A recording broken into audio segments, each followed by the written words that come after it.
A Porcupine Named Fluffy by Helen Lester, illustrated by Lynn Munsinger.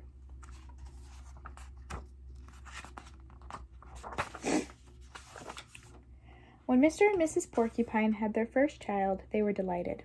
Now he needed a name. Should they call him Spike? No, Spike was too common. Should they call him Lance? No, Lance sounded too fierce. Should they call him Needle Rooser? No, Needle Rooser was too long. Prickles, Pokey, Quillian. Then together they had an idea. Let's call him Fluffy. It's such a pretty name, Fluffy. But soon there came a time when Fluffy began to doubt that he was Fluffy. He first became suspicious when he backed into a door and stuck fast. That was not a Fluffy thing to do. He was even more convinced when he accidentally slept on his back and poked holes in the mattress. A very unfluffy thing to do. Look at that mattress. When he tried to carry an umbrella, he knew the truth without a doubt. Uh-oh, those are holes. Fluffy definitely wasn't. So he decided to become fluffier. Clouds are fluffy, he thought. I'll be a cloud. But he couldn't stay up. I know, pillows are fluffy, he said. I'll be a pillow. But when his mother sat on him, she was not pleased. He tried soaking in a bubble bath for 45 minutes, but he did not become fluffy. He became soggy. He tried whipped cream. He put a little on each quill. It was not easy, and it took more than half a day. But this did not make Fluffy fluffy. They should have named me Gooey, he sighed.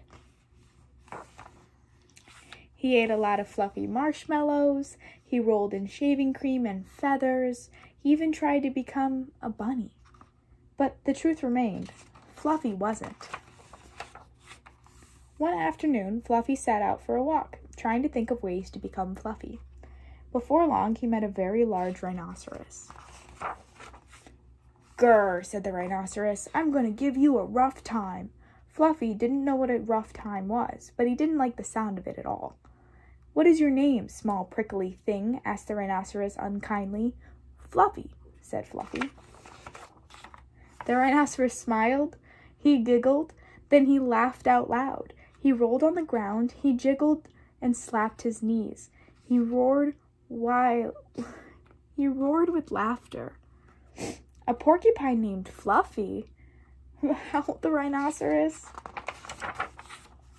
Fluffy was embarrassed, but he tried to be polite. And what is your name? He inquired. I can't say it, giggled the rhinoceros. Hubert? Suggested Fluffy. Oh, help, I just can't say it. I'm laughing so hard, said the rhinoceros. Harold, or maybe Herman? Asked Fluffy. No, gasped the rhinoceros, it's Hippo. Hippo? A rhinoceros named Hippo. Fluffy smiled. He giggled, then he laughed out loud. He jiggled and slapped his knees and howled with laughter. A rhinoceros named Hippo, Fluffy cried. A porcupine named Fluffy, a rhinoceros named Hippo.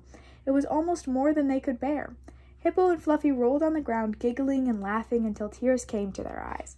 At last they lay exhausted on the ground. From that time on, they were the best of friends. And Fluffy didn't mind being fluffy anymore, even though he wasn't. That was A Porcupine Named Fluffy by Helen Lester.